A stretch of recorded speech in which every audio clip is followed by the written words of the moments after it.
रसिका नमस्कार. पाडगावकर म्हणतात प्रेम म्हणजे प्रेम म्हणजे प्रेम असतं, तुमचं आणि आमचं सेम असतं. प्रेम दिवसाच्या मनपूर्वक शुभेच्छा. सहेला, मैत्र, विश्वास, ओढ या सगळ्या भावनांनी ओथंबलेला शब्द. विश्वासानं जिथं मान टेकावी असं ठिकाण. हळवा रेशीम बंध, ज्याच्यावरून जीव ओवाळून टाकावा असा सहेला वाट्याला येणं हे देखील भाग्यच. ते नातं एका जन्मीचं नसतंच मुळी, ती सोबत युगायुगांची असते. पुन्हा पुन्हा ज्याच्या भेटीसाठी आतुर व्हावं नव्हे, जी भेट कधी संपूच नये असं ज्याच्याविषयी वाटावं असा सहेला. सहेला रे आ मिल गाये, सप्त सुरन की भेद सुनाए, जन्म जन्म को संग न भूले, अब के मिले सो पिछुड न जाए. प्रत्येक भेटीनंतर ही भेट शेवटची तर ठरणार नाही ना, या काळजीनं जीव कासावीस होऊन सहेलाची केलेली ही आर ताळवणी. प्रेम ही चिरंतन भावना आहे. राधा कृष्ण हे उत्कट प्रेमाचं प्रतीक. कृष्णासारखा सहेला लाभलेली राधा आणि कृष्ण प्रेमात आकंठ बुडालेल्या गोकुळातल्या गोपिका भाग्यवतीच. आणि कृष्ण भक्तीत लीन झालेली कुरूप कुब्जा म्हणजे तर या अशरीरी प्रेम भावनेचा परमोच्च बिंदू. इंदिराबाई म्हणतात, अजून नाही जागी राधा, अजून नाही जागे गोकुळ, अशा वेळी पहिलं तीरावर आज घुमे का पावा मंजुळ. मावळतीवर चंद्रकेशरी पहाट वारा भवती बणबण, अर्ध्या पाण्यामध्ये उभी ती तिथेच टाकून अपुले तनवन. विश्वच अवघे ओठा लावून कुब्जा प्याली तो मुरली रव, डोळ्यामधून थेंब सुखाचे, हे माझ्यास्तव हे माझ्यास्तव. प्रेम जेव्हा गोकुळातल्या कुब्जेसारखा परमोच्च बिंदूवर पोहोचताना, तेव्हा पार्थिव मिलनाची गरजच संपून जाते आणि सहेला भेटतो पक्ष्यांच्या पूजनातून, कधी टपोर फुललेल्या मोगऱ्यातून, कधी जाईजुईच्या मंद सुगंधातून, कधी स्वर्गीय पारिजातकाच्या टपटपणाऱ्या अलवार स्पर्शातून, मैफिलीत ऐन रंगात आलेल्या बंदिशीतल्या ईश्वरीय सुरातून, आकाशभर पसरलेल्या पौर्णिमेच्या चांदण्यातून, श्रावणातल्या रिमझिम पाऊसधारातून, हिरव्या कंच पानांच्या सळसळीतून, आणि असा तो सतत भेटतच राहतो. नेणिवेच्या पातळीवर सहेलाशी झालेल्या या भेटींचं, त्याच्याशी झालेल्या सुखसंवादाचं शब्दचित्र रेखाटण्यासाठी गरज असते तरल मनाची. माणिक घारपुरे या संवेदनशील लेखिकेनं सहेलाशी संवादाचे क्षण टिपले आहेत. तिनं रेखाटलेलं सहेलाचं शब्दचित्र उलगडत जातं अलगद रेशमी लढीसारखं. कधी त्यात अनुराग असतो तर कधी वितराग, कधी समर्पण तर कधी आर्ज, कधी तक्रार तर कधी अनुनय, कधी हार तर कधी जीत. सहेलाशी मनोमन चाललेल्या अखंड संवादाची ही लय भावविभोर करणारी. ऐकूया सहेलाच्या मैफिलीतली ही पहिली बंदिश सापशिडी. संगीता तांबोळी तिच्याकडून. सहेला रे, हा कोणता खेळ नव्याने खेळतो आहेस माझ्याशी? कधीपासून? मला तर कळलंही नाही रे. आणि स्वतः तर जिंकून बसला आहेस कधीचाच, ते मात्र नीटच कळलंय मला. तसं आपण आधी खेळत होतोच, पण आपण सापशिडी खेळत नव्हतो. दोघांपैकी कुणालाही पडलेल्या दानात आपण आपल्या दोघांच्याही सोंगट्या दानाच्या निम्मी घरं चालवायचो. डाव संपवायची काही घाई नव्हतीच ना. घाई का करायची? आपण बरोबरच तर होतो. कुठल्याही घरात मिळूनच जायचो. तेव्हा प्रत्येक डाव जिंकायचोच रे आपण. पण अचानक मी मागे पडले. तोही न थांबताच निघालास पुढे पुढे. सगळं जिंकून बसलास आणि मी मात्र जीव पणाला लावून डाव पूर्ण करण्याचा प्रयत्न करू लागले. ते फक्त डाव पूर्ण करणं नव्हतं रे, ते जिंकणंही नव्हतं. ते होतं तुझ्यापर्यंत पोहोचणं. सगळे श्वास पणाला लावून दाण टाकत होते. नियती साथ देत नव्हती. जरा वर जातंय असं वाटलं की मोठा साप लागायचा. मग त्याच्या अंगावरून खाली घसरावंच लागायचं. खूप दुखायचं. वेदनेचा ठणका पार आत्म्यापर्यंत पोहोचायचा. हरण्यापेक्षा तुझ्यापासून दूर झाल्याचं दुःख होतं ते. पण सांगू, तरी मला कधीही डाव मोडावासा वाटला नाही. कारण खाली घसरत असले तरी माझी नजर फक्त तुझ्याकडेच लागलेली असायची. हा, कधीतरी मिळायची तुझ्या कवितेची शिडी. मी समजूत करून घ्यायचे की प्रत्येक शब्द माझ्यासाठीच लिहिला आहे. त्यावेळी आभाळ ठेंगणं व्हायचं. तुझ्या शब्दांमधून माझा तू भेटतो आहेस असंच वाटायचं. ऐकू येणारी माझीच धडधड मला सांगायची की हो, जिवंत आहेस तू अजूनही. तरीही वाटायचं आता संपलीच भोगदशा. तू भेटलास की तुला डोळे भरून पाहावं, नजरेनच पिऊन गेल्या कैक जन्मांची तृष्णा क्षमवावी. बरोबर असण्याच्या कल्पनेत खूप आनंद होता, पण तो आनंद फार काळ टिकायचा नाही. अंतर, नेटवर्क, तुझी व्यस्तता हे आलटून पालटून साप बनून आडवे यायचेच, पुन्हा खाली घेऊन जायचे. मग समजवायचे मी मनाला, तो क्या हुआ हम हमराह नहीं है, तो क्या हुआ हम हमराह नहीं है, मेरी मंजिल तो हमेशा से तुम ही थे, मेरी मंजिल तो हमेशा से ही तुम ही थे. कधी कधी तर कुठलेसे साप मला खाली नेण्याच्या नादात कुठल्या भलत्या जन्मात घेऊन जायचे. सुरुवातीला आकलन व्हायचंच नाही. खूप भीती वाटायची. त्या अनिश्चिततेनं खूप गुदमरायला व्हायचं. नजरेच्या टप्प्यात तुझं नसणं खूप छळायचं. मग कळलं की जन्म वेगळा असला म्हणून काय झालं, तू तर तिथेही होतासच. त्यानंतर मात्र भीती वाटली नाही कधी.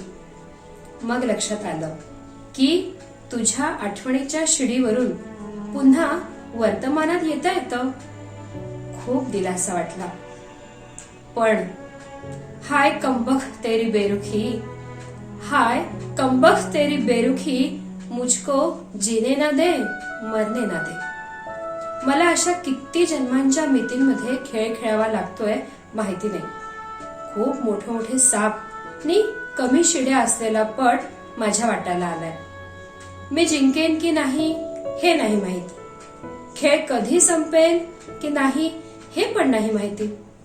मला तू दिसशील की नाही हे पण माहित नाही. तुला स्पर्श करता येईल की नाही हेही माहित नाही. माहिती आहे फक्त तुझी प्रतीक्षा. त्याच प्रतीक्षेच्या धाग्यात सगळ्या जन्मांची मोती ओवली आहेत.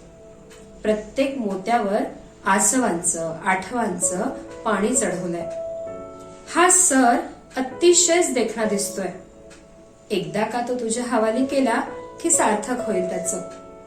त्या क्षणाचीच प्रतीक्षा करते आहे. तोवर मला हरता येणार नाही, डाव संपवताही यायचा नाही. पण तुझं काय, तूही बघतो आहेस ना वाट त्या क्षणांची, बघच.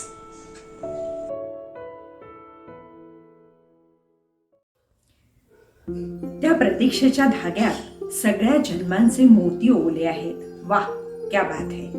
माणिकचं सहेलाशी नातं जन्मोजन्मीचं आहे.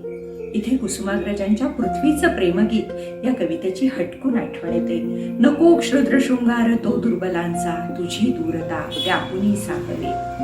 सहेलाच्या अस्तित्वाचे आठवांचे रंग या ललित बंधामध्ये चहूकडे विखुरले आहेत. कधी तो मावळतीचे केशरी रंग लिहून येतो, कधी सृष्टीचा हिरवा रंग लिहून येतो, तर कधी पाण्याचा प्रशांत निळा रंग लिहून येतो. एकदा अथांग नाईल बघताना माणिकला सहेला भेटला. ऐकूया तिचा नाईल हा ललित बंध. सादर करते अदिती देशमुख. सहेला रे, आज एका कार्यक्रमात नाईल नदी दाखवत होते. तिची निळाई, तिचं विशाल पात्र, तिच्या काठच्या संस्कृती, सगळं कसं भारावून टाकणारं. खूप शांत वाटत होतं तिला बघताना. तिला बघता बघता नकळत तूच आठवलास. तूही तर तसाच आहेस, तिच्यासारखाच थेट मनात पोचणारा, गहिरा, निळा, शांत. तूही असाच कुठून कुठून पाथेय गोळा करत वाहत आला होतास माझ्यापर्यंत, आणि मीही मग तू भेटल्यावर वसलेच तुझ्या तटावर. स्थैर्य आलं, मनाचं जिप्सी पण संपलंच जसं. माझ्या साऱ्या अस्तित्वाला त्या नदीसारखीच तुझी खोली व्यापून राहिली. तिचं विशाल पात्र सतत आमंत्रण देतंय असं वाटत होतं, तुझ्या मिठीसारखं. तुझी मिठी अशीच शांत करत जाते खोल मनातून, मनाचे अडसर दूर करत डोळ्यातून वाहत जाताना साचलेलं प्रवाही पण अगदी होतं ना तसंच. मुक्त होत जाते मी, स्वच्छंद उडणाऱ्या सीगल्स सारखी. म्हणूनच माझ्या मनातल्या त्या डोहांना तूही कधी लपवलं नाहीस, आणि त्यांची मलाही मुळीच भीती वाटली नाही. मीही त्यांचा स्वीकारच केला. नाही म्हणायला माझ्या मनातल्या कोपऱ्यात त्यांना सांभाळून मात्र ठेवलं, बंद ओठांनी. मला ते विनासायास करता आलं, कारण तूच तर माझ्या कल्पनेचे पंख मोकळे केले होतेस ना. मग फुलत राहिल्या कविता दोहो तटांवर, तू सिंचन करत राहिलास त्यांचं त्या बहरत गेल्या दिसामाशी. सुखाची, शांतीची, समाधानाची सुगी होत राहिली. मी संपन्न होत गेले. किती दिलं, किती घेतलं, किती सुचलं, किती लिहिलं, सारं सारं याला गणतीच नव्हती. जे जे लिहिलं गेलं ते सारं तुलाच अर्पण करत गेले. तूही ते अर्घ्य आनंदाने स्वीकारत पुष्ट तुष्ट होत राहिलास. वर्षानुवर्षांचं सहजीवन. कधीतरी येतो तुलाही तिच्याच सारखा पूर. मग माझं सगळंच सैरभैर होतं. अस्तित्व संपेल की काय अशी शंका येऊ लागेल इतकं. अंतर्बाह्य व्यापून टाकतोस तू. प्रगाढ भेट असते ती. तेव्हा तर माझ्या डोळ्यातलं पाणीही खळत नाही, आणि अचानक लक्षात येतं की तुझ्या पुरानी काहीतरी भेट आणली आहे मला द्यायला, भेटीची आठवण म्हणून. तर ते असतं पुढल्या सुगीचं आश्वासन. मी निर्धास्त होते. गोळा करते गाळात हरवलेले माझे विस्कटलेले शब्द, आणि मग पुन्हा रमते तुझ्या लाटांच्या तालावर डोलणाऱ्या कविता लिहिण्यात. तू वाचतो आहेस ना रे? कधीतरी वाऱ्यासोबत किनाऱ्याशी उचंबळतोस तेव्हा त्याच कविता गुणगुणत असतोस ना. मग मीही त्या कवितांना कुरवाळत तुला भेटायला येते, नवी कोरी होऊन. तुझ्या लाटांनी तूही माझ्या तळव्यांच्या रेषांवर लिहावस म्हणून. लिहिशील ना? लिहीच. तुझ्या लाटांनी तूही माझ्या तळव्यांच्या रेषांवर लिहावस म्हणून. लिहिशील ना? लिहीच. वा, किती गोड आर्जव. त्या नाईलच्या निळाईत माणिकचे शब्दही निळे होतात, आणि त्याला आकाशाची गहनता लागते. अरुणा ढेरे म्हणतात, स्वप्नच होशील तर परमेश्वर असशील, हाती देशील तर पती असशील, आणि चालशील जर माझ्यासोबत त्या उजळ हसऱ्या स्वप्नाकडे, समजून हेही की ते हाती येईल न येईल, पण अपरिहार्य माझी ओढ, माझं कोसळणं, धापत धावणं आणि माझा विश्वास. माझं मलाच लढता येईल. तर मग तू कोण असशील? मित्र असशील माझ्या मित्रा. हा आहे सहेला माणिकचाही. ऐकूया कुशल. सादर करते रश्मी. सहेला रे, कधीची तुझी चाहूल नव्हती. कुठे दिसेनासा झाला होतास ते तुझं तुलाच ठाऊके. खर तर तुझं न सांगता जाणं नेहमीच. ते मी स्वीकारलंही होतंच. दुसरा पर्याय नव्हताच ना रे. पण स्वीकार केला असला तरी तू नसताना तुझी काळजी वाटणं सुटलं नव्हतं. आता ही काळजीने व्यापून टाकलं. कुठे असशील? कसा असशील? सुरक्षित आहेत ना तुझ्या भोवतालचे सगळे? एका मागोमाग एक खूप प्रश्न पडायला लागलेत. सगळ्या प्रश्नांची उत्तरं मिळावीत असा मनाने घोषा लावला. तेही हट्टी, तुझ्यासारखंच. त्याचं एकच म्हणणं होतं की तुझी खुशाली कळावी, तुझा ठावठिकाणा कळावा. बस भेट व्हावी असं मुळीच म्हणणं नव्हतं. तेवढं तरी नशीब चांगलं होतं माझं, नाहीतर तुम्हा दोघांच्या हट्टापायी माझी तर वाट लागली असती. असो, तर मग या प्रश्नांची उत्तरं मिळावीत म्हणून निघाले तुला शोधत. मनाचं एक बरं असतं ना, केव्हाही कुठेही निघता येतं. तसंच तुला हाका मारत निघालं ते. शोधता शोधता खूप फिरले, कुठेच नव्हतास तू. आवाजच पोचणार नाही अशा ठिकाणी जाऊन बसला होतास. आठवणींचे सगळे कानेकोपरे तपासून झाले. स्वप्नांची गावं पालथी घालून झाली, पण छे, कुठेही नव्हतास तू. वाटलं इच्छांच्या त्या प्रचंड डोंगराआड तर नाही गेलास ना, म्हणून तो दुस्तर डोंगर चढायला सुरुवात केली. केवढा उंच चढ होता, किती दमछाक झाली, पण तुझं कुशल जाणून घ्यायच्या हट्टानेच बळ दिलं होतं. धापा टाकत पोहोचले शिखरावर एकदाची. त्या उंचीवरून वाटेत भेटलेल्या माझ्याच इच्छांचं सिंहावलोकन करताना मला त्या खूप लहान वाटायला लागल्यात रे.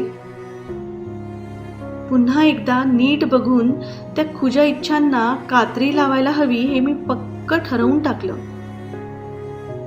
मी पुन्हा पुन्हा मागे वळून बघत होते आणि एक लक्षात आलं की इतक्या इच्छांमध्ये सगळ्यात प्रकर्षाने जाणवणारी इच्छा तर माझ्या मनातच होती. तिच्या पायीच तर तो डोंगर चढायचं दिव्य मी केलं होतं. आल्या वाटेकडे पाठ फिरवून तू समोर कुठे दिसतो आहेस ते बघितलं. पुन्हा हाक मारल्यात. माझ्याच हाकांचे प्रतिध्वनी मला ऐकू आलेत. मी जीवाचे कान करून ऐकत होते, पण तुझी ओ काही ऐकू येईना. जीव खूप कासावीस झाला. डोळ्यात पाणी गोळा झालं होतं. पुढे जाण्याचा निग्रह केला आणि निघाले. इच्छांच्या डोंगरापेक्षा पुढे असलेली अपेक्षाभंगाची दरी खूप धोकादायक होती. अत्यंत निसरड्या उतारावरचं तिथलं निबिड अरण्य पार करणं सोपं नव्हतंच. पण इरेला पेटलेलं मन ऐकायला तयार नव्हतंच. तुझं कुशल जाणण्यासाठी कुठलंही दिव्य करायची मनाची तयारी होती. एक एक पाऊल सांभाळून टाकत निघाले. तोल सांभाळणं म्हणजे एक कसरतच होती. अचानक सोसाट्याचा वारा सुटला. हवेतला गारवाही खूपच वाढला. चारही बाजूंनी काळे काळे अजस्त्र काळ ढग चाल करून येत होते, पण इकडे अजिबात लक्ष न मी दरी पार करण्यासाठी बळ एकवटून चालत होते. ढग आल्याने त्या जंगलातला काळोख आणखी वाढला होता. जेमतेम एक पाऊल टाकता येईल इतपतच दिसत होतं. जीव मुठीत धरून निघाले होते, इतक्यात तू समोर दिसलास. तू दिसलास. माझ्या सगळ्या कष्टांचं चीज झालं होतं. मन भान विसरून मी तुझ्याकडे धावत सुटले आणि हाय, तिथे तू नव्हतासच. तू नव्हतासच. मला तुझा भास झाला होता. अपेक्षा भंगाचीच दरी होती ना रे ती. नव्याने स्वतःला गोळा करून पुन्हा पुढे निघाले. तेवढ्यात आठवांचा मुसळधार पाऊस सुरू झाला. त्या माऱ्यात उभेही राहावेना. विवेकाच्या विजेने आसूड ओढला. कुठेतरी कांठळ्या बसवणारी वीज कोसळली होती. त्या आवाजाने विलक्षण दचकले आणि इतक्या वेळ सांभाळलेला तोल गेला. आणि त्या क्षणीच मला माझं भविष्य कळून चुकलं. जवळ आलेला शेवट समोर जाणवत होता. इतका अट्टहास करूनही तुझी खुशाली कळणार नव्हतीच तर. तुला सांगू, मी तेही स्वीकारलं यारा. डोळे बंद करून झोकून दिलं त्या दरीत. कुठेतरी पडून अंग ठेचकाळण्याची वाट बघत होते, पण तसं काही नाहीच झालं. अपेक्षा भंगाचीच दरी होती ना रे ती. मला अलगद झेललं गेलं. पाय जमिनीवर टेकवताना कळलं की तो स्पर्श खूप ओळखीचा होता, चिरवांछित. शिवाय तो गंधही परिचित होता. डोळे उघडावेसे वाटत होते, पण खूप भीती वाटत होती. पुन्हा अपेक्षाभंग झाला तर? मग मी त्याच क्षणात जगून घ्यायचं ठरवलं. डोळे उघडायचे नाहीत असंच ठरवलं. आणि तुझा मऊ आवाज हळुवारपणे आला. कुठे निघून जातेस? किती काळजी वाटली. मी जाते. पण तरी तो आवाज ऐकून स्वर्ग दोन मोठं उरल्यासारखं वाटलं. हळूच डोळे उघडले तर दिसलं की अपेक्षा भंगाची ती दुष्ट दरी मागेच राहिली होती. खालच्या सखल सपाटीवर खूप रंगीत फुलं फुलली होती. तू आला होतास. हो, तूच होतास. सुखरूप होतास. जेव्हा मी संकटात होते तेव्हा धावून आला होतास तू. डोळे भरून आलेत माझे. तुझ्या खांद्यावर डोकं टेकवून तुझ्या गालाला हात लावून पुन्हा एकदा खात्री केली की खराच आहेस तू. कुठलाही भास तर नव्हे ना. इच्छांच्या डोंगराची उंची आणि अपेक्षाभंगाच्या दरीची खोली एकदमच कमी झाली होती. तू सोबत असलास की आयुष्य किती सोपं आणि सहज सुंदर असतं रे. माझ्या सोबत असशील ना नेहमीच.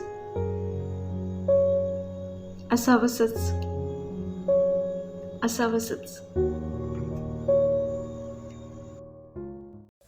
तू सोबत असलास की आयुष्य किती सहज सुंदर सोपं असतं रे. खरंच ही सोबत असावी कायम, जन्मोजन्मी, युगानुयुग, अखंड. ते मिलन असावं निर्गुण, निराकार, अमूर्त, जीवाशिवासारखं. अशा वेळी द्वैत उरतच नाही मुळी. उरतं केवळ अद्वैत, शिवशक्तीसारखं. ऐकूया गौरीकडून. सहेल आली. ती अहोरात्र उन्मनी होऊन फिरत होती त्याच्या शोधात. अखंड तो तर तिला अद्याप बसला नव्हता. पण तिला इथे तिथे सापडत होत्या त्याच्या पाऊल खुणा.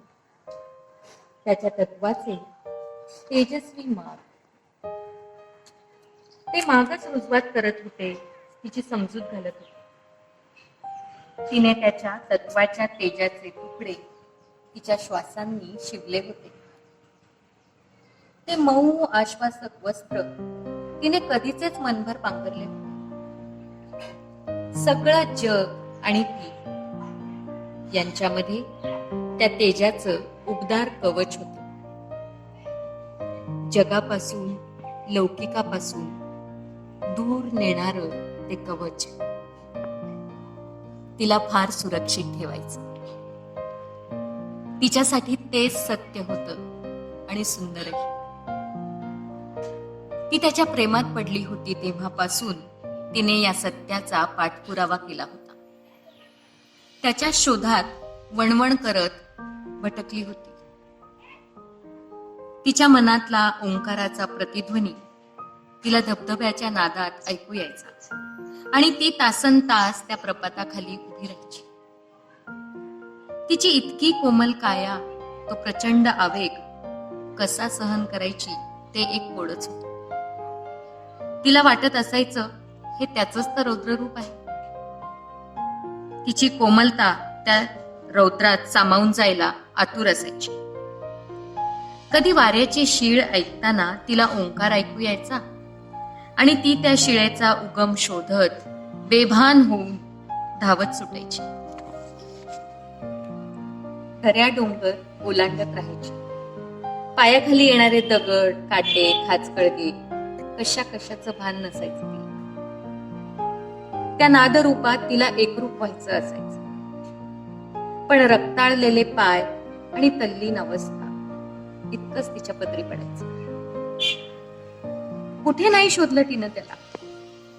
त्याची ओढ तर तिला स्मशानातही घेऊन गेली. विजलेल्या चितांच्या सोबतीने रात्रभर जागी राहिली. चिताभस्माच्या राशीत स्वतःला बुडवत राहिली.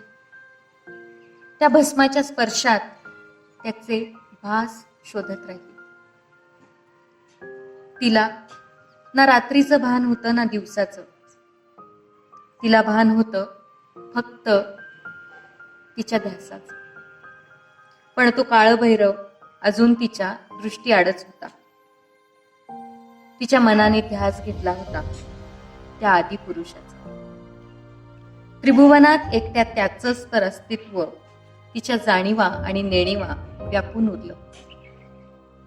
मनात आत्म्यात ज्याचा वास आहे अशा अनन्य शिवाला ती वेडीपिशी होऊन मूर्त रूपात शोधत राहिली. त्याच्या चिताभस्म विलेपित रूपाचं, त्याच्या नीलकंठाचं, त्याच्या जटांचं, त्याच्या शशिशेखर रूपाचं वर्णन तिने ऐकलं होतं. तेच तिला प्राप्त करायचं. मनातल्या ध्यासानं उग्र रूप धारण केलं होतं. त्याला प्रसन्न करून घेण्यासाठी तिनं तप करायचं. एका कपारीत मुक्त होऊन ती आराधना करत राहिली. स्वतःपासून, जगापासून मुक्त. तिनं अन्नवर्ज्य केलं. फक्त झाडांची पानं हाच तिचा आहार. गेली अनेक वर्ष. नंतर तर तिनं बाहेर जाणंच सोडून दिलं. तिला ना तहान भुकेचं, ना दिवस रात्रीचं, ना ऋतूंचं भान उरलं. तिचं भूक विसरणं बघून त्या कपारीत एक झाड उगवलं, कोवळ्या पानांचं. कपारीलाही पाझर फुटला. ती प्रसन्न हसली, मनोमन आनंदली. तिच्या आराध्याचं तिच्याकडे लक्ष होतं हे तिला जाणवलं. पण तिला तेवढं पुरेसं नव्हतं. तिला त्याच्या तत्वात सामावून जायचं होतं. हट्टाला पेटून मग तिने पानं खाणं, पाणी पिणंही सोडलं. कडाक्याच्या थंडीत शेकोटी पेटवणंही सोडलं. जगण्याचे, मर्त्य शरीराचे बांधून ठेवलेले दोर तिने कापून टाकायचं ठरवलं. नक्की कोण कुणाची परीक्षा बघत होतं कुणास ठाऊक. थंडीचा कडाका मी म्हणत होता.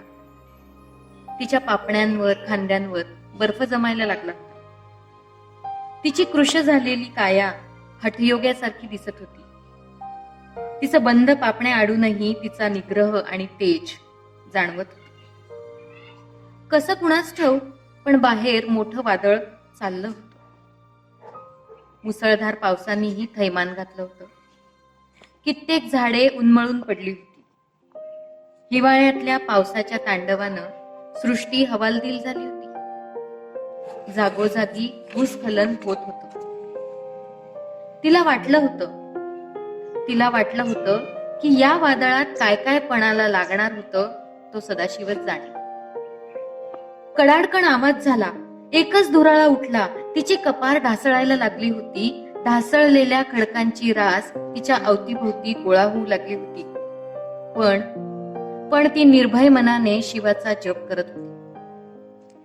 ओम नमः शिवाय, ओम नमः शिवाय, ओम नमः शिवाय. त्याला भेटल्याशिवायच तिला मृत्यू येऊ शकतो ही कल्पना तिच्या मनाला शिवलीही नव्हती. कपारीच्या छताला एक मोठं भगदाड पडलं होतं आणि त्यातून सूर्यदेव तिच्याकडे बघत होते. बाहेरचं वादळ एकाएकी शांत झालं होतं.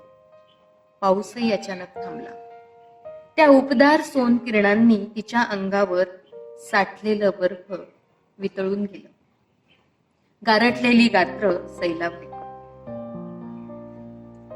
ती पुन्हा विषण्ण हसली.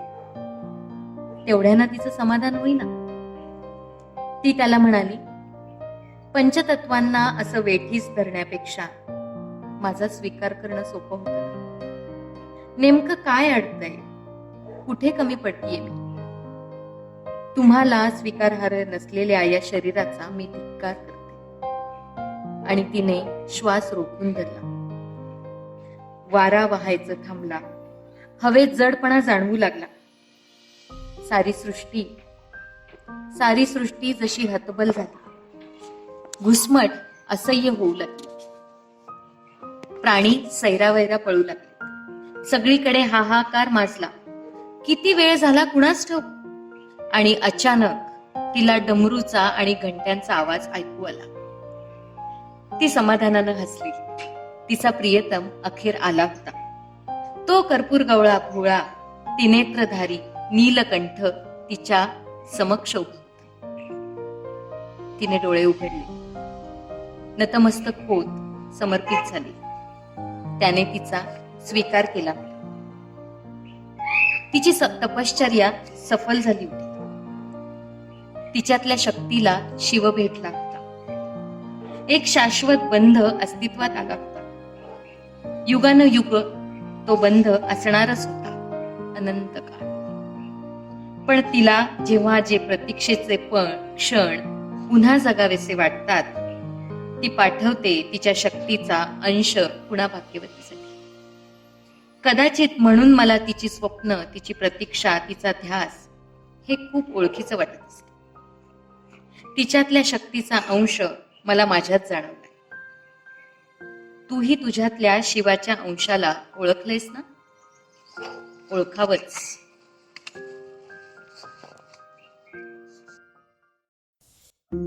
शिवशक्तीच्या मिलनानंतर सगळ्या शब्दांचेच मंत्र होतात आणि उरतो केवळ एकच नाद, सोहम. माणिकच्या ललितबंधाचा प्रवास असा कोहम पासून सोहम पर्यंत झालाय आणि तिच्या या शब्दांमध्ये रसिकहो आपलंही अस्तित्व विरघळतं आणि आपणही शोधू लागतो सहेलाच्या अस्तित्वाच्या खुणा. माणिकच्या शब्दात सांगायचं तर, सहेला रे, मी पाहिलंय तुझ्या सवेस सकाळ कविता होताना. मी पाहिलंय क्षणाक्षणाला फूल होऊन उमलताना. त्या दिवशी मोगरा रोजपेक्षा जास्त गंधाला, म्हणून मग चटोरचंद्र जरा जास्तच रेंगाळला. पाखरही गात होती मंजूळ पहाटगाणी. गुलमोहर सांगत होता त्याची गर्द कहाणी. मनमोर नाचू लागले फुलवून कंच पिसारा. पापडातल्या नदीचा ओला हळवा किनारा. पहाटेचा गार वारा वाही झुळझुळ. तुझे उष्ण श्वास अनगाली हुळहुळ. मौनातून बोलत गेले ते हातामधले हात. लांब सुखावत गेली ती अनवट पाऊल वाट. तो स्पर्श धुक्याचा करतो सकाळ सुंदर मंथर. भेटतो शिव जीवाला जन्मांचे विरते अंतर. साऱ्यांचे अर्थ उमगता ती सकाळ कविता होते. डोळ्यात तुझ्या वाचताना लाजून गुलाबी होते. त्या दुर्लभ वेळी वाटे तो काळ तिथे थांबावा. नजरेत तुझ्या वसताना मग तिथेच मोक्ष मिळावा. देशील ना देच. रसिको नमस्कार. आता येते टीम सहेला तुमच्या भेटीला. सहेला रे, गेली 3.5 वर्ष मी हे निवेदनात्मक ललितलेख लिहिते. 1-2 लेख लिहिणं झाल्यावर त्यांना त्यांचा आकृतीबंध गवसला. मग मी त्यात हळूहळू काही बदल केले आणि सहेला रेला आत्ताचं स्वरूप मिळालं. त्याचं हे रूप, हा फॉर्मॅट सगळ्यांना खूप भावला. या रूपाशी वाचक चटकन जोडला गेला. सहेला रे ह्या लेखांचं लेखन खूप सहज, उत्स्फूर्तपणे होणारं लिखाण आहे. आसपास घडणाऱ्या घटना, अगदी दररोजच्या जीवनातल्या गोष्टी, निसर्ग, निसर्गात होणारे बदल, मनाची आंदोलनं, एखाद्या विशिष्ट परिस्थितीत वेगळेपणाने जगणारी माणसं सजग मनानं टिपल्यावर सहजपणे शब्दात उतरत गेलं. हे काही ठरवून केलेलं लिखाण नाहीये, पण सहेला मला जगताना ठाई ठाई भेटत गेला आणि शब्दात उतरत गेला. हे लेख लिहिताना वाटलंही नव्हतं की मी इतक्या संख्येने हे लेख लिहू शकेन. पण हे लेख मी लिहिले, फेसबुकवर पोस्ट केले आणि त्यांना त्यांचा एक विशिष्ट वाचक वर्ग मिळाला. कुणाला त्याचा हळवेपणा आवडला, कुणाला त्यातला निसर्ग आवडला, कुणाला त्यातल्या विरहानं भुरळ घातली, तर कुणाला तिचं प्रेम, तिचा विश्वास आवडला. तिचं भेटच, करच, येच, बोलच असं आग्रहाने अधिकार गाजवणं आवडलं. सहेला रे आवडायचं कारण प्रत्येकाचं वेगळं असलं तरी सहेला रे आवडतंय, हे अशीच प्रतिक्रिया येत राहिली. कितीदा तर अशीही विचारणा झाली की हा सहेला तुझा आहे तरी कोण? सहेला खरंच आहे का? भेटव बाई तुझ्या सहेलाला एकदा. तुझा सहेला मला भेटेल का ग? या सगळ्या प्रश्नांना या निमित्तानं मी उत्तर देऊ इच्छिते. सहेला कोण हा प्रश्न मला कधी पडलाच नाही, कारण म्हटलं तर तो आहे आणि म्हटलं तर नाही सुद्धा. पण सहेला हा फॅन्टसी आहे का, या प्रश्नाचं उत्तर मात्र मी ठामपणे नाही असं देईन. मी आधी म्हटल्याप्रमाणे हे निवेदनात्मक ललित लेखन आहे. माझ्या मनात तरल विचार येण्याचं कारण म्हणजे सहेला. पूर्वी कधीही न जगलेले क्षण मनातल्या मनात का होईना पण जगण्याचं कारण म्हणजे सहेला. मनाला सदैव बिलगून बसलेला विचार म्हणजे सहेला. मनातली कुठलीही भावना व्यक्त करण्याचं स्थान म्हणजे सहेला. ही ती जागा आहे जिथे मी माझी आवड, नावड, झालेले पराभव, जिंकणं, गमावलेल्या काही गोष्टी, मनातले सल, मान, अपमान, झालेल्या चुकांची कबुली असं काहीही देऊ शकते. ह्या सगळ्या भावना मी सहेलाच्या पदरात टाकून रीती होते. मन अगदी हलकं फुलकं होतं. येणारा प्रत्येक दिवस हा सारखा नसतो आणि म्हणून जेव्हा मला काही स्वतःशीच शेअर करायचं असतं तेव्हा सहेला रे लिहिलं जातं. सहेला हा मला असा माझ्या लेखनातून भेटत राहतो. सहेला हा माझ्या मनाचा विस्तार आहे, माझ्याच मनाचं एक्सटेन्शन आहे. तो आणि मी वेगळे नाहीच आहोत आणि म्हणूनच मी सहेलाच्या सदैव प्रेमात, आकंठ प्रेमात. मला असं वाटतं असा हा सहेला किंवा सहेली प्रत्येक व्यक्तीच्या मनात कळत नकळत असतोच असतो आणि म्हणूनच हे लेखन थेट सगळ्यांच्या मनात पोचलं. ह्या लेखांचं पुस्तक व्हावं असं सगळ्यांनी वारंवार सांगितलं. वेगवेगळ्या पद्धतीने हे प्रस्ताव समोर येत होते. शिरीषजी, रश्मी, गायत्री प्रत्येकाचीच इच्छा होती की ह्याचं पुस्तक व्हावं, पण माझ्या मनातून होकार येत नव्हता. मग भैरवीही म्हणायला लागली की आपण याचं काहीतरी छानसं करूया, पण तिलाही मी या तिघांसारखं नुसतंच हो, बघू, करू असं सांगत राहिले. शेवटी ती म्हणायला लागली की मी आता ह्याचे ऑडिओ रेकॉर्ड करते. तरीही मी शांत होते. काही करायचं नाही, नाही म्हणायचं नाही, पण काही करायचंही नाही, असाच पवित्रा मनानं पुन्हा एकदा घेतला होता. आणि अशातच फेसबुकवर गिरिजाचा फोटो बघितला. गिरिजा म्हणजे गायत्रीची भाची. गिरिजाचा तो फोटो बघितला आणि मनाला खात्री पडली. मनाने ग्वाही दिली की येस, हीच ती, हिच्याचसाठी मी आजवर थांबले होते.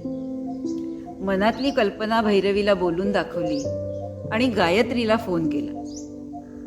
पुढचं तुम्हाला माहिती आहेच. आत्तापर्यंतच्या 4 व्हिडिओत तुम्ही बघितलंच आहे की सहेलाला एक अतिशय गुणी, लाघवी आवाजाची आणि गोड नायिका मिळाली आहे.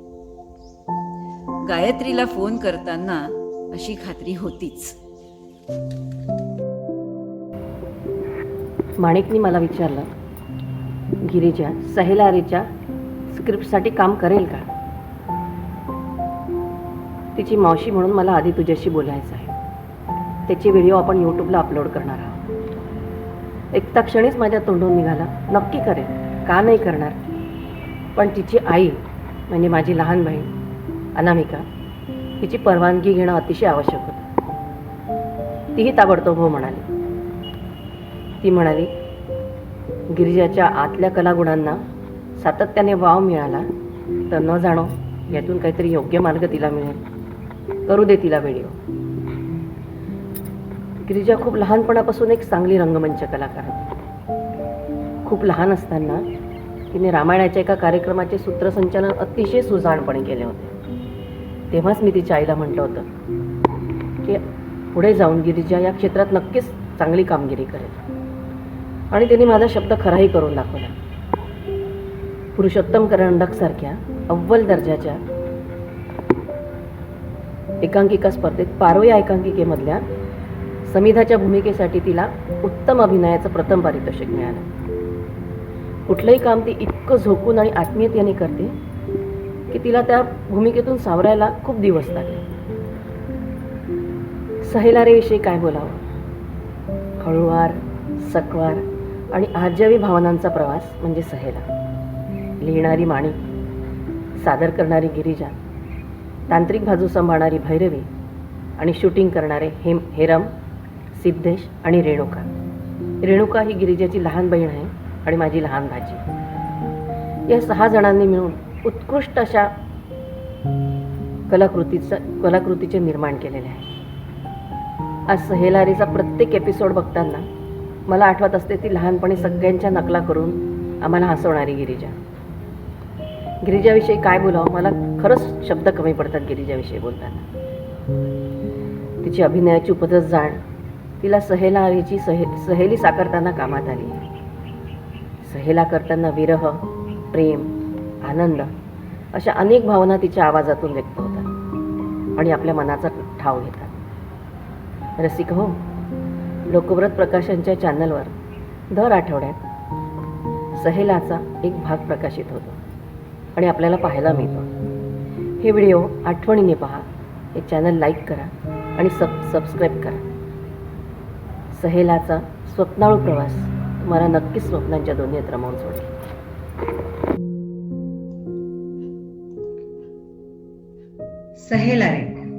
सहेलारेचा हा स्वप्नाळू प्रवास तुम्हाला स्वप्नांच्या दुनियेची सैर नक्कीच करवून आणेल.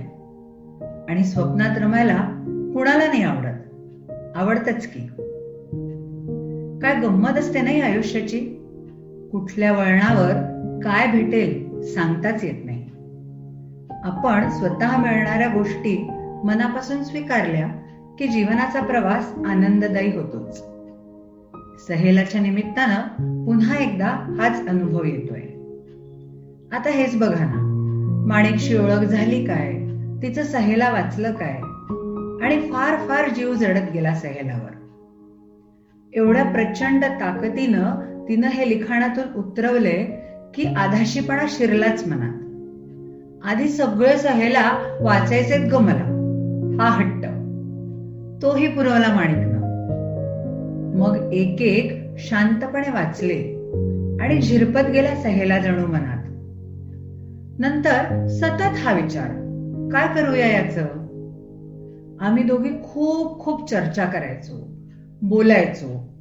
विषय अर्थातच सहेला. प्रत्येक सहेलात काहीतरी नवीन सापडायचंच.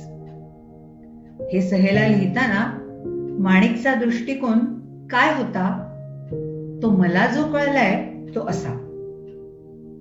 सहेला रे, कोण आहेस रे तू, भरलेला माझ्या अंतरी. ना पती, पुत्र, पिता, बंधू, तू वेगळाच रे कोणीतरी.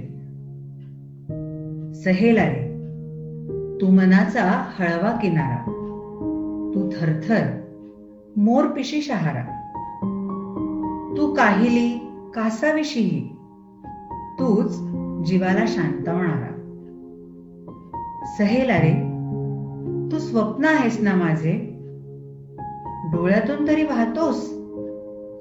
तू विरह जीव घेणा जणू, जरी अंतरिया राहतोस. सहेला रे, तूच मिलनाचा वेडा छंद, तूच वेणुनाद तो बेधुंद. मी मीरा होते रे जेव्हा, तूच कान्हा, तूच मुकुंद. सहेला रे, तुला रूप कुठे रे वेड्या, तू फक्त माझ्या स्वप्नात. उगाच शोधले तुला बाहेर, भेटलास माझ्याच हृदयात. सहेला रे, तू माझी अमूर्त कल्पना, तू माझी सावळ छाया, तू आत्मरूप या देहाचे, तुझ्या विना मी फक्त काया. तो असा उलगडत गेला अन मर्मबंधातल्या साऱ्या गाठीच जणू या सहेलानं उकलायला घेतल्या असं वाटलं. तिनं नंतर तर मला सहेलाची लैला म्हणायला सुरुवात केली. अजूनही माणिक मला मजनू को देखो लैला की आग से असं चिडवत असते. खर तर ही ताकद तिच्या लेखणीची. माझी आणि माणिकची ओळखही अलीकडचीच, पण या सहेलानं मलाही एक गोड सहेली मात्र मिळाली. किती प्रदीर्घ काळची ओळख आहे यापेक्षा किती गहराईनं ओळख आहे हे महत्वाचं ठरतं हे सहेलाच्या निमित्तानं परत एकदा पटलं. वाटलं हा सहेला म्हणजे मनाचा विस्तार आहे. मन, हृदय असूनही, मेंदू, हृदय असूनही मन हे काहीतरी वेगळं असतं. मनाचं असणं आपण नाकारू शकत नाही. तसंच स्त्री पुरुषाशी अनेक नात्यांनी बांधलेली असूनही तिच्या मनात एका सहेलाचं असणं नाकारता येत नाही.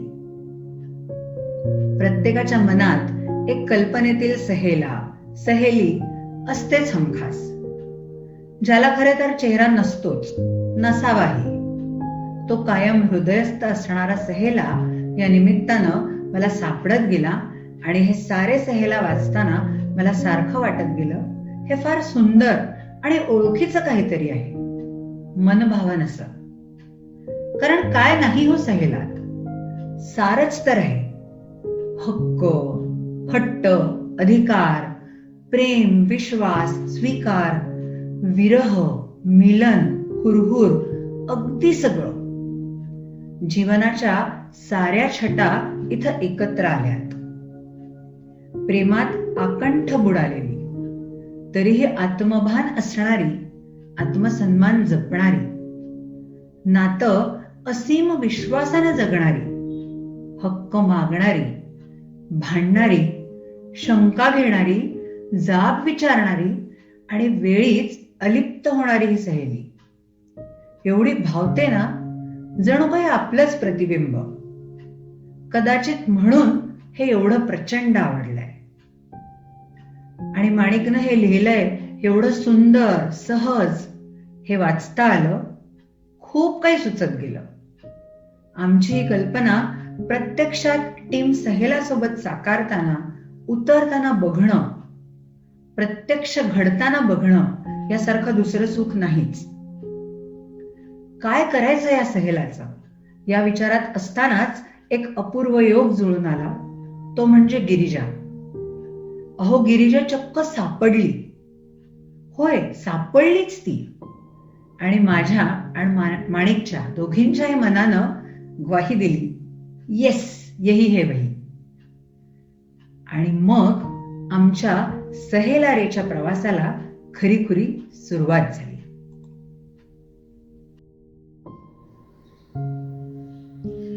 सहेलारी. तर आमच्या सहेलारीची सुरुवात झाली ती दिदी मावशीच्या फोनने. तुझं माझं असणं असावं ते स्वप्न, तुझं माझंच असणं एवढंच ते सत्य.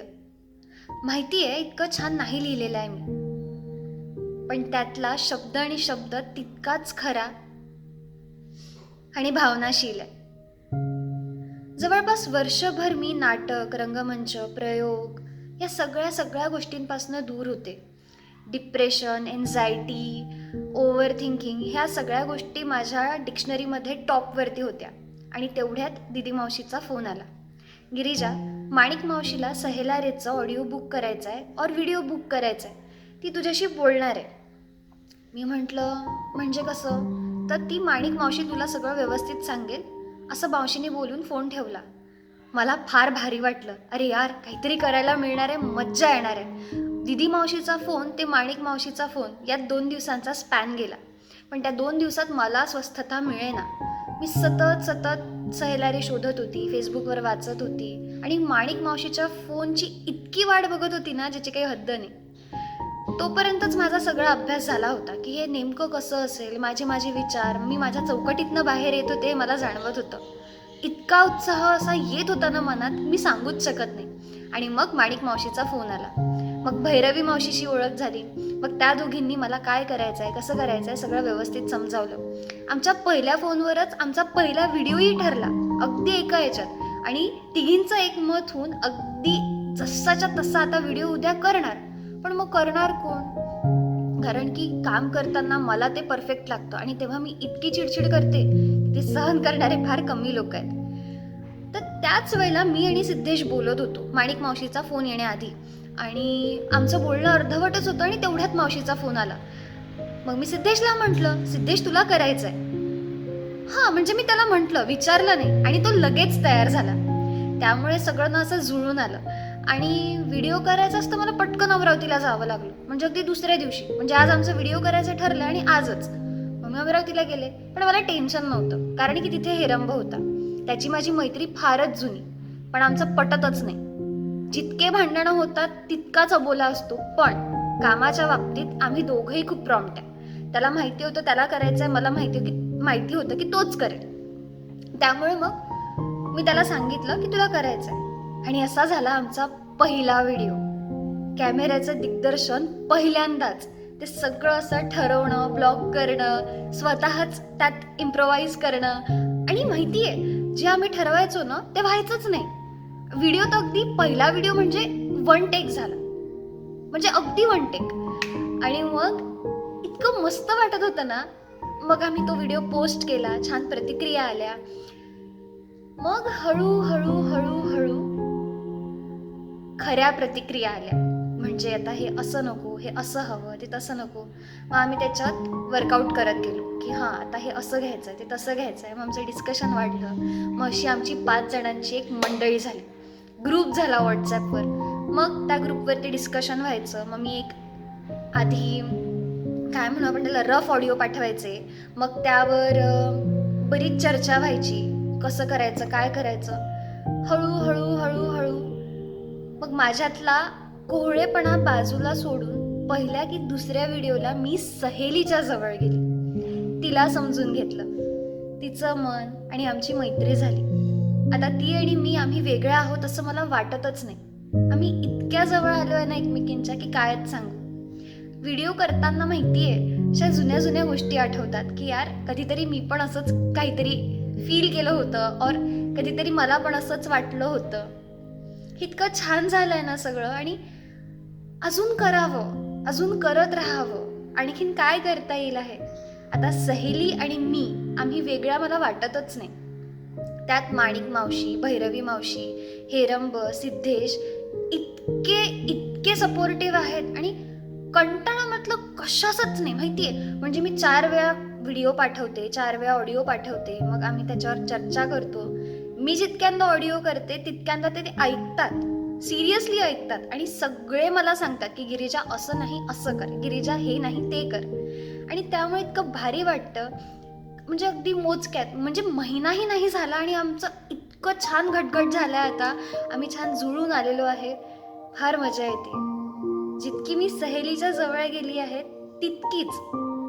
तितकाच मला सहेलाही जवळचा वाटतो. आणि माझंच काय, आम्ही 5ही जण आणि तुम्ही पण सगळे, आपलं सगळ्यांचंच सहेलावरती खूप खूप प्रेम आहे. आणि हेच या व्हिडिओतनं, या सहेलारीच्या पूर्ण कॉन्सेप्टमधनं, या सगळ्यातनं आपण व्यक्त करण्याचा एक प्रयत्न करतोय. थँक्यू. अगदी खरं आहे. खरं तर सहेला हा संपूर्ण टीमसाठीच खूप आवडता आणि जवळचा विषय झालेला. जेव्हा मी पहिल्यांदा सहेलाबद्दल ऐकलं तेव्हा मला त्याच्याबद्दल काही एवढी कल्पना नव्हती. पण जेव्हा गिरिजाकडून मी पहिला भाग वाचला सहेलाचा तेव्हा वाटलं म्हणजे हे तर खूप भारी आहे. म्हणजे पहिला भाग वाचला, मग आपसुकच मला दुसरा भाग वाचावा असा वाटला. म्हणजे सहेला माणिक मावशीने इतकं सुंदर लिहिलं आहे की ते सतत वाचावं असं वाटतं. आणि मग गिरिजाने सांगितलं की या मावशांना म्हणजे या मावशांनी एके दिवशी गिरिजाचा फोटो बघितला आणि मग त्यांना ही सगळी सहेलारेची संकल्पना सुचली. तेव्हा ती जेव्हा प्रोसेस हळूहळू सुरू झाली, म्हणजे सगळ्यात अगोदर मावशा गिरिजाशी बोलल्या, त्याच्यानंतर व्हिडिओ करायचं आहे ठरलं आणि नेमकी गिरिजा तेव्हा अमरावतीत असल्यामुळे मीही सहेलाचा एक भाग झालो. खरं तर सहेलाचं जेव्हा पहिलं ऑडिओ रेकॉर्डिंग ऐकलं तेव्हा वाटलं हे तर खूप भारी होतं. आणि त्याच्यानंतर मग पहिला व्हिडिओ केला. पहिला व्हिडिओ इतका सुंदर झाला आणि त्याला इतका चांगला प्रतिसाद मिळाला, मग आम्ही पुढचा व्हिडिओ करत गेलो. असेच आमचे सहेलारेची सिरीज सुरू झाली. तर खूप चांगला प्रतिसाद मिळतो आहे सोशल मीडियावर, यूट्यूबवर. प्रत्येकजण आता सहेलारे हा व्हिडिओ कधी येतो याची वाट बघत असतो. खूप मजा येते, खूप धमाल करतो आम्ही व्हिडिओ करताना. असेच व्हिडिओ पाहत राहा सहेलारे. हॅलो, मी सिद्धेश. तसं कॅमेरासमोर येऊन बोलणं हा माझा प्रांत नाही, तरी एक प्रयत्न करतो. पाहायला गेलं तर टीम सहेला आता एक कुटुंबच आहे, ज्याचा मी एक छोटासा घटक आहे. यात मला 2 हक्काच्या मावश्या मिळाल्या, हेरप्पा आहे, गिरिजा आहे. गिरिजाशी माझी तशी जुनीच ओळख आहे. काही प्रोजेक्ट्स मध्ये आम्ही सोबत कामही केलं आहे. मला वाटते सहेलाचे स्टार्टिंग एपिसोड्स असतील तेव्हा ती मला म्हणाली होती की घरी आल्यावर व्हिडिओला लागणारी मदत मी तिला करावी. हाऊस म्हणून एडिटिंग मी करायचो आधी आणि अशाप्रमाणे माझं टीम सहेलामध्ये एंट्री झाली. एडिटिंगचं हे काम खूप आनंददायी आहे आणि हे करताना मला वेळेचं भान राहत नाही. मी म्हणेल की सहेला ही एक लर्निंग प्रोसेस आहे, ज्यात प्रत्येक एपिसोड मध्ये काहीतरी नवीन शिकायला भेटतं. Combo of learning and creativity जे करताना खूप मजा येते. सिद्धेशचं मत creativity plus learning is equal to सहेला हे अगदी तंतोतंत बरोबर आहे, सहमत. पण सहेला वाचताना किंवा बघताना वेगळी जाणीव आहे. तो प्रत्येकाला वेगळा भासेल, तो मला कसा भासतो हे मी थोडक्यात सांगतो. सहेला ना एक सुंदर स्वप्न आहे. सहेला हा श्वासांसोबत जगणारा भास आहे. तो जिवलग मित्र आहे म्हणलं तर त्या मृगजळाची तो याद आहे. या सहेलाचा परिचय प्रत्येक माणसाला व्हावा याची गरज असतेच. तो तसा होतोही. प्रत्येकाच्या आयुष्यात सहेला असतोच. हृदयातली हुरहुर म्हणजे सहेला, काळजातली जखम म्हणजे सहेला. या सहेलाची असंख्य रूप आहेत. ती पाहताना, ऐकताना, वाचताना जाणवतातच. तो आपण नेमका कोणत्या रूपात पाहायचा हे प्रेक्षकांनी ठरवावं. तो अधिकार त्यांचा. पण तो आहे बरं सहेला. याची जाणीव गिरिजा आपल्या जिवंत अभिनयातून करून देते. शब्द जिवंत करण्याचं सामर्थ्य जसं माणिकजींकडे आहे, तसं ते अभिनयातून शब्द जिवंत करण्याचं, जिवंतपणे पोहोचवण्याचं खूप मोठं कसब गिरिजाकडेही आहे. रात्रभर डोळ्यात, स्वप्नात, आठवात तेवत राहतो ना, तो असतो सहेला. डोळ्यातल्या अश्रूंचा एक थेंब म्हणजे सहेला. ज्योतीवरती जाऊन थांबणारा पतंग म्हणजे सहेला. हसून गमावलेला एक क्षण ना, तो सहेला. तेरे ख्वाबों से मेरा आशिया सवार है.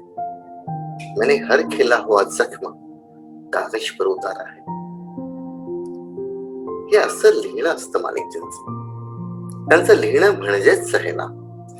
अशी ही खिली हुई जखम म्हणजेच सहेला. त्याच्यावर ठेवलेला विश्वास म्हणजे सहेला. कयामत तक त्याची वाट पाहणं म्हणजे सहेला. नात्यांमधला न्याय इन्साफ म्हणजे सहेला. आयुष्य समोरचा कधीच न सुटणारा प्रश्न म्हणजे सहेला. खर तर हा सहेला कागदावर कसा मांडता येईल तो समजेल तरी कोणाला? त्याला समजून घेणं हे खरं शक्य आहे का? नाही, अशक्य आहे. कारण तो तसा चराचरात सापडणारा नाहीच, पण तो चराचरातच आहे. हा सहेला समजायला थोडीशी धुंदी हवी बरं, थोडीशी बेशुद्धी हवी. शुद्धीत असणाऱ्या माणसांसाठी हा सहेला नाहीच. त्याची आठवण ही प्रलयासमान असते. सहेला वाचताना जाणवते की सगळी पृथ्वी जागच्या जागी थांबली आहे. सहेला म्हणजे निसर्ग. सहेला असंख्य गोष्टीतून सातत्यानं समोर येत जातो. तो कुठे येत नाही, तो सगळीकडे आहे. चराचरात त्याचं अस्तित्व व्यापून राहिलाय. गुंफलेला या माळा सहेला आपल्यासाठी उलगडत निघतात. अभिनयाविषयी काय बोलावं? अभिनय तर इतका संयमी, इतका हळूवार, इतका सुंदर आहे. विशेषतः या सहेलासाठी लागलेला आवाज शब्दामधलं दर्द, दुःख, आनंद, लोभ या साऱ्या गोष्टींमध्ये तो तितका सहजपणे हृदयापर्यंत पोहोचतो. मी अभिनयाला 100 पैकी 100 मार्क देईन. पण याबरोबरच त्याचं दिग्दर्शन, त्याचा कॅमेरा, जी स्थळं निवडली ती एवढी अचूक आहेत की त्याशिवाय आणखी कोणतं स्थळ योग्य ठरलं असतं का हा प्रश्न मनात येणार नाही, एवढी सुंदर आहे ती. वेदनेच्या कल्लोळातून जी लाट धावत सुटते, ती लाट अगदी नाकातोंडात अमोनियासारखी झणझणत घुसून जाते. आता प्राण जाईल असं वाटत असतानाच एक हळुवार अंकुर उमलतो. तो खूपच पॉझिटिव्ह आहे, जणू तो अमृतासारखा. तो समोर येतो आणि नवसंजीवनी देतो. या प्रत्येक सहेलाचा शेवट हा नितांत सुंदर असा झालाय. सहेला अविस्मरणीय तर आहेच, पण तितकाच तो मधुरही आहे. सहेला लाजरा बुजरा आहे, तितकाच तो कधी धीटही आहे. तो म्हणजे एखादी आर्त पहाट, आर्त हाक, त्या हाकेला ओ म्हणजे सहेला. सहेला म्हणजे हृदयात तसाच अडकून राहिलेला बाण. सहेला म्हणजे वेदनांची परिसीमा. सहेला म्हणजे प्रार्थना. सहेला म्हणजे स्वप्नांची परिणिती. सहेला म्हणजे आनंदात निसर्गाशी जुळवून घेणं, निसर्गाचं नातं सांभाळत राहणं. सहेला म्हणजे हृदयात उसळणाऱ्या बेचैनीच्या असंख्य लाटा, त्या लाटांचे नर्तन आणि गाढ झोपेत एखादं स्वप्न पाहत असताना वळलेली कूस म्हणजे सहेला. बस, असं कोणी असेल का सहेला?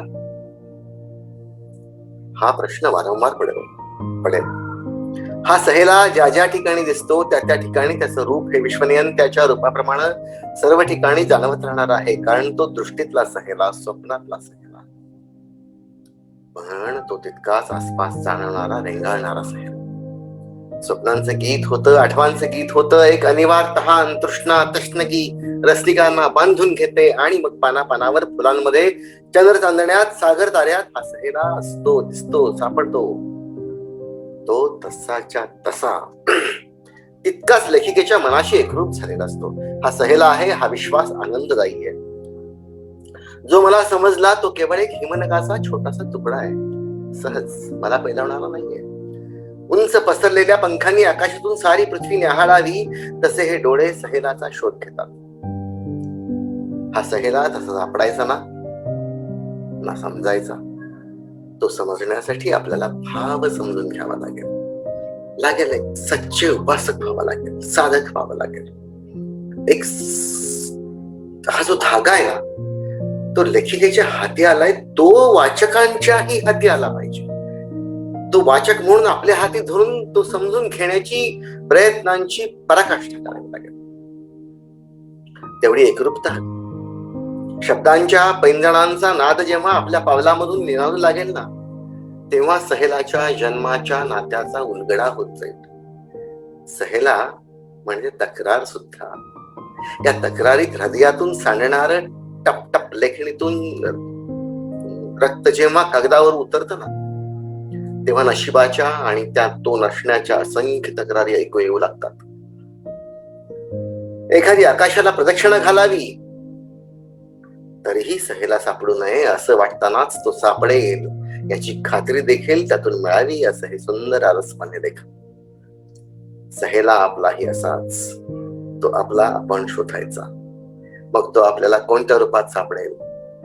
कोणत्या सापडेल? प्रेयसीच्या, परमेश्वराच्या, पानाफुलांच्या, समाजाच्या, चंद्रचांदण्यांच्या,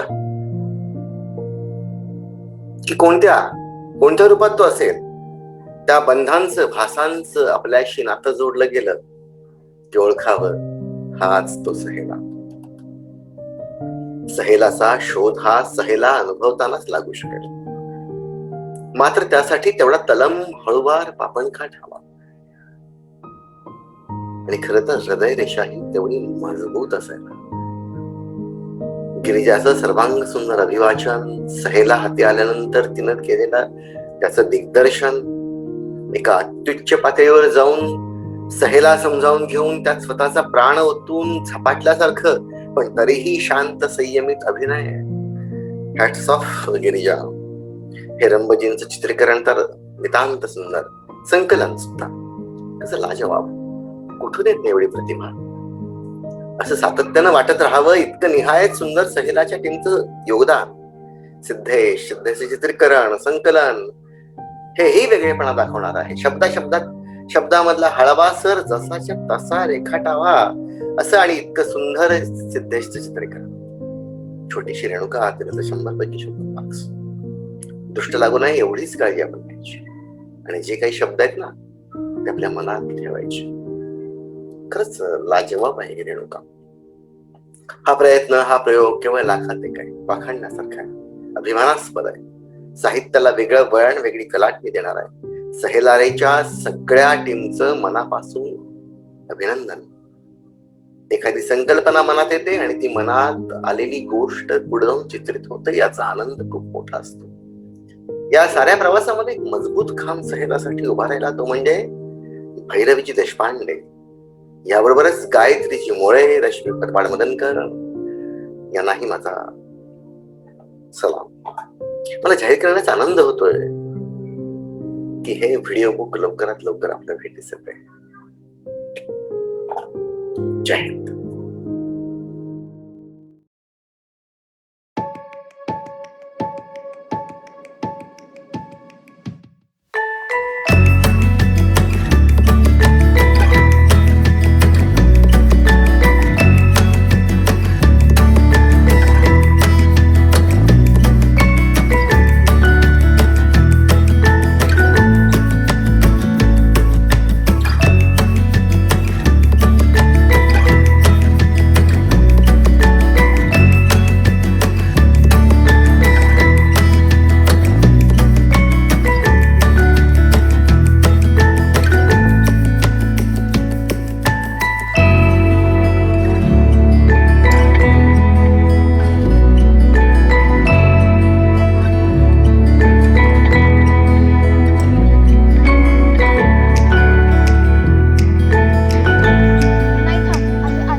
कारण की मी तेव्हा वेगळी बसली होती, आता वेगळी बसली. ओके.